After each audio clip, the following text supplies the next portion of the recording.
Something I'm hearing more and more from our constituents is that even those who own their own home are growing concerned for their children's ability to buy a house as they grow older and move out. And quite frankly, as a father of two young boys, I couldn't agree with them more. Because while the major parties claim to believe that housing is a fundamental human right, they're also planning on bringing in another million or so people over the course of the next few years into a country of just 27 million people, where already we don't have enough houses to go around. We're a little bit like a hotel that's full at the moment, and already we have people sleeping on the lounges in the foyer. So where do we house these extra people, is my question. What's the truth here, though?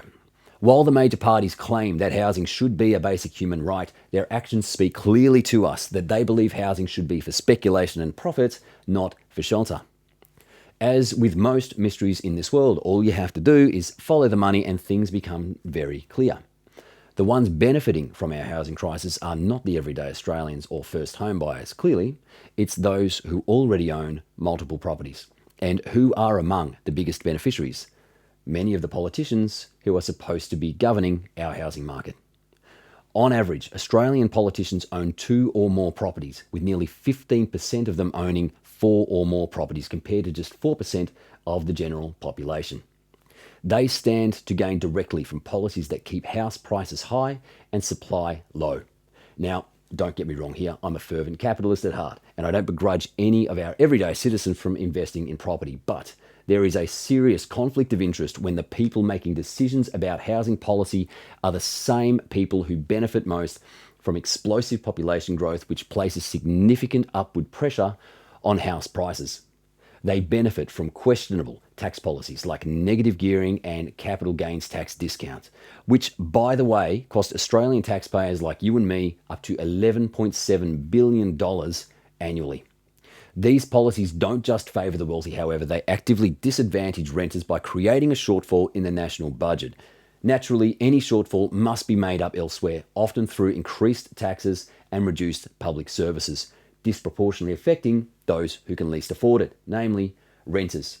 It's a reverse Robin Hood effect, where the government effectively takes from the poor and gives to the rich, or in many cases themselves personally, through these tax subsidies. And I find it absolutely reprehensible.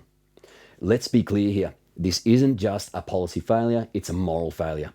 While ordinary Australians are working harder than ever before and falling further behind, the government is fueling this housing market through insatiable immigration policies that prioritise profit over people year after year.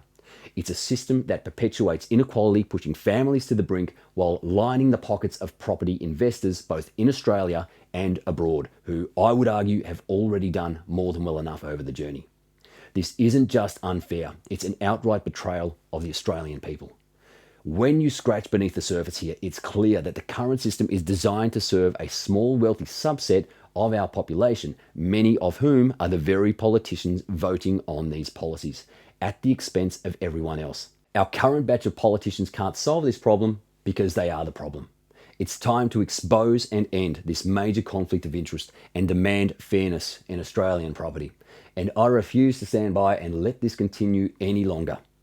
As your One Nation candidate for Coomera, I will continue to advocate for net zero immigration until our housing supply has caught up to our population and every Australian is affordably and comfortably housed. And I will seek to introduce a bill that bans politicians from holding financial interests in any asset class deemed to be a basic human necessity. So stand with me on this and let's end housing inequality in Australia once and for all. If you believe in an Australia future where housing legislation is not decided on by those who stand to benefit most from it, like this video and subscribe. And as always, thank you for your support.